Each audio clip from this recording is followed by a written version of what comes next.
Welcome to the Diadem. We are a small group, and I've written a book.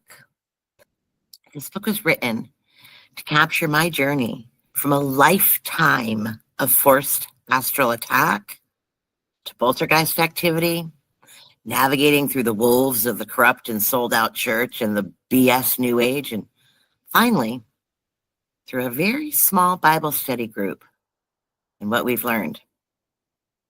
Believe me, I'm pissed right off.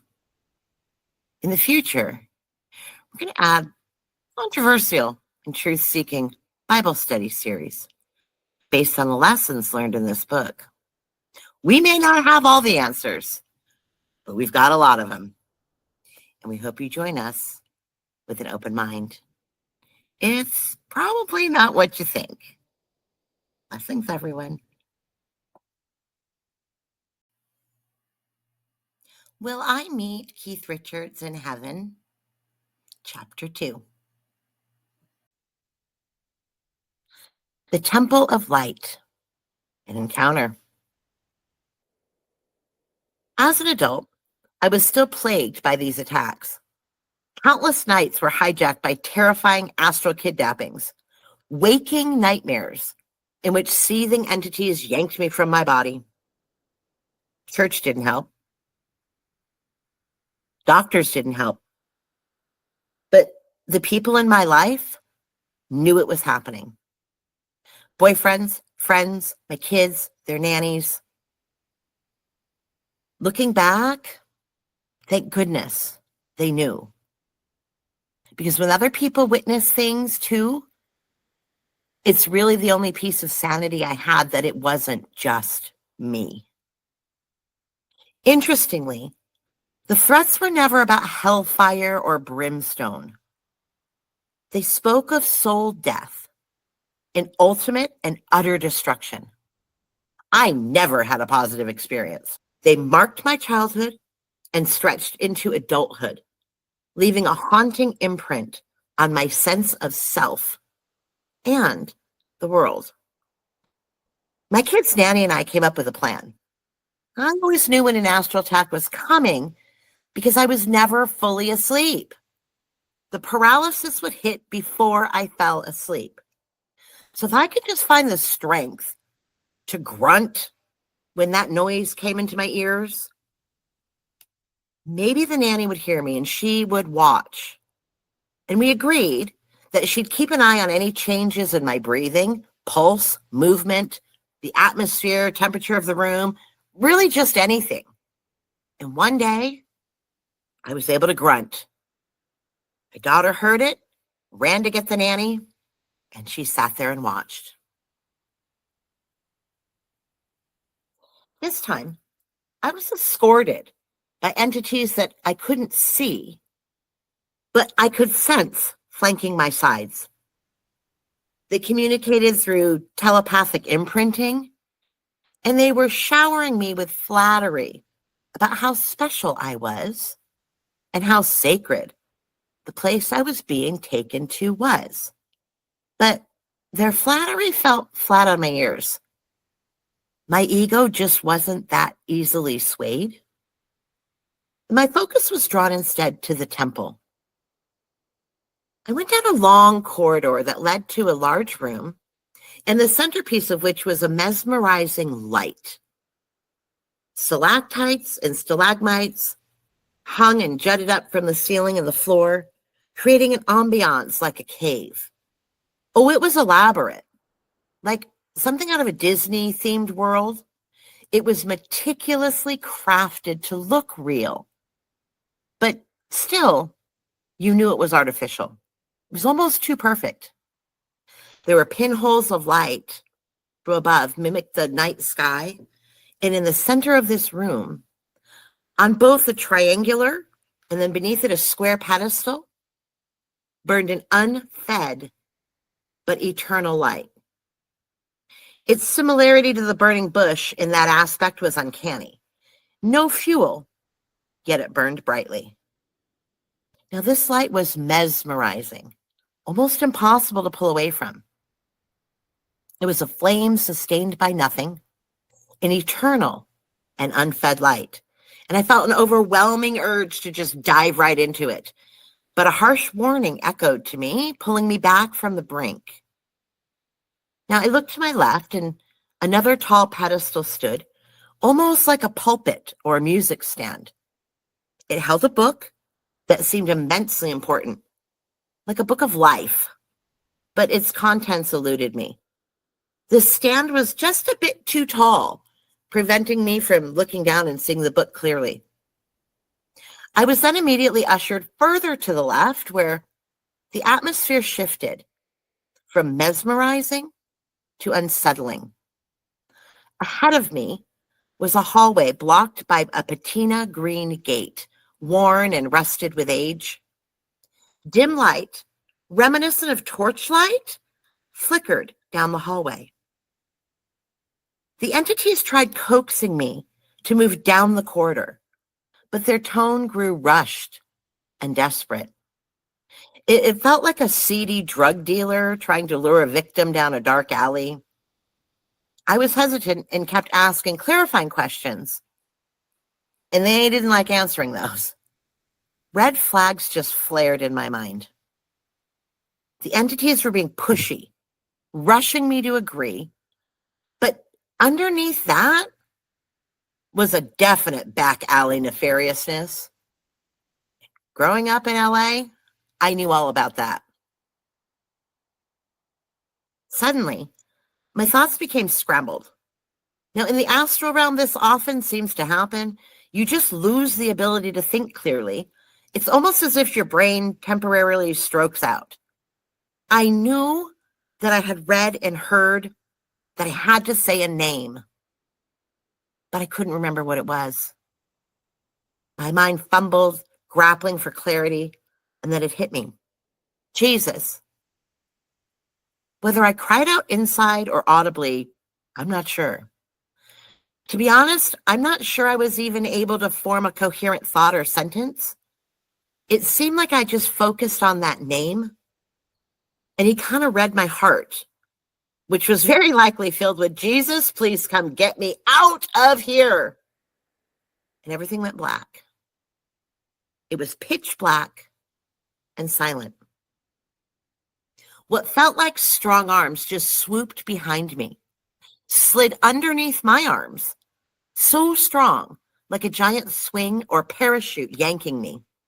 My legs flew in front of me, and in seconds, I was back in my bed. Now, I never saw this armed dude. He didn't say a word. No introduction, no fluff, no drama, no universal truth, no fanfare. But he was strong, certain, yet nonchalant.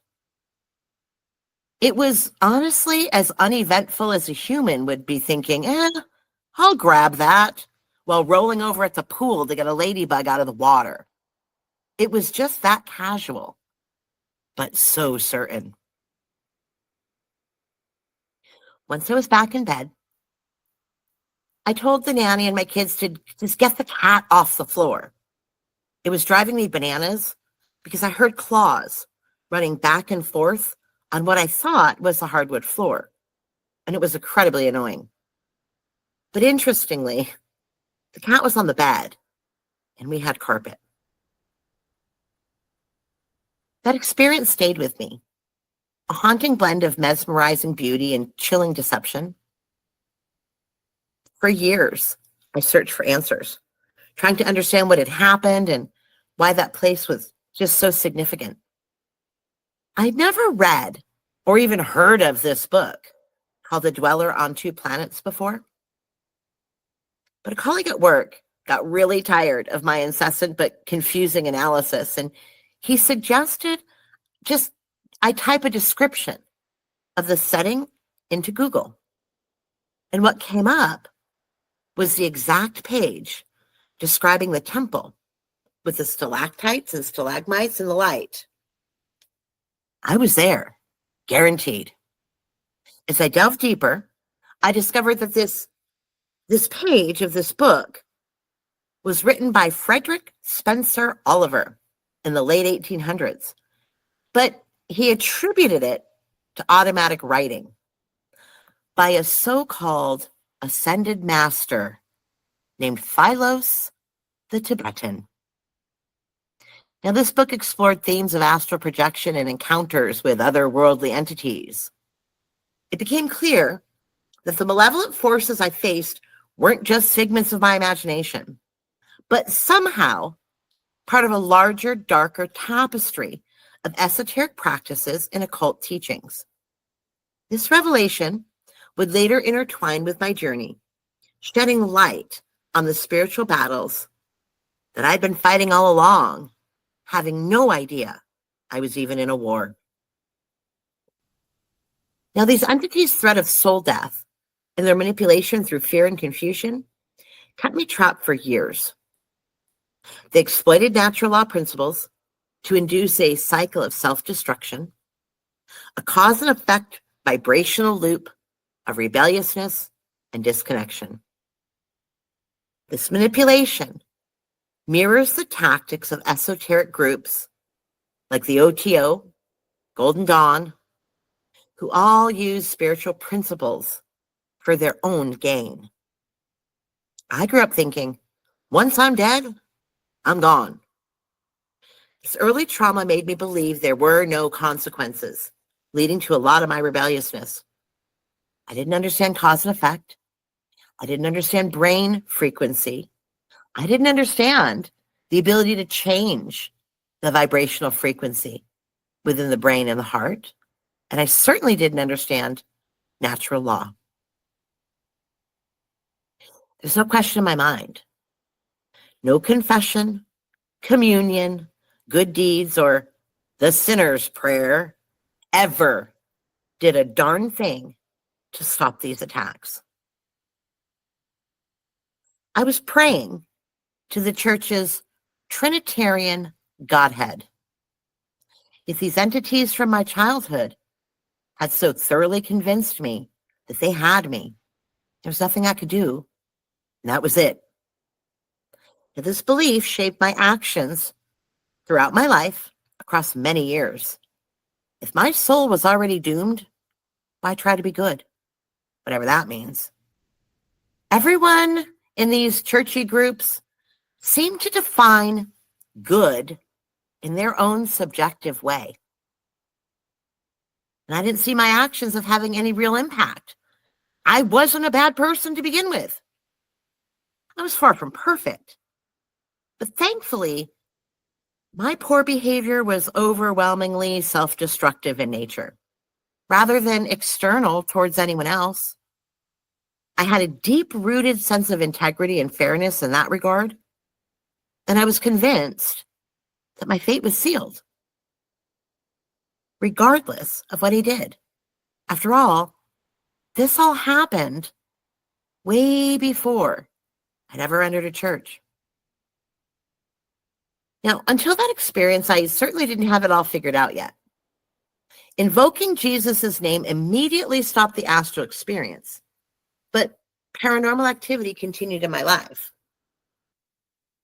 I was baptized as a baby under the Roman Catholic Church, and yet I was convinced my fate was sealed regardless of what I did. Until that experience, I certainly didn't have it all figured out yet, but I knew that invoking Jesus' name immediately stopped the astral experience, but the paranormal activity continued. In Matthew 7:22-23, Jesus warns, "Many will say to me on that day, 'Lord, Lord, did we not prophesy in your name? And in your name drive out demons, and in your name perform many miracles?' And then I will tell them plainly, 'I never knew you. Away from me, you workers of iniquity.'" This underscores that using his name alone isn't enough. True obedience and alignment with him matter. Now, my experience powerfully illustrates this distinction. Invoking his name worked, even though I didn't know him yet, and I wasn't following him in covenant. Now, every denomination loves to pull this verse out and claim that they're the denomination that will not say, Lord, Lord, and Jesus will say, get away from me. It's insanely hard for me to believe that 40,000 scattered denominations all have it correct. Someone's wrong. I think all of them are wrong. Now, despite my confusion, invoking Jesus' name cut through the layers of deception, revealing the power of true divine intervention. This journey led me to understand the importance of loyalty to Jesus, emphasizing that exposing church falsehoods does not mean abandoning the king. My personal mantra eventually became clear. Obey Jesus, listen to James, and fight like David.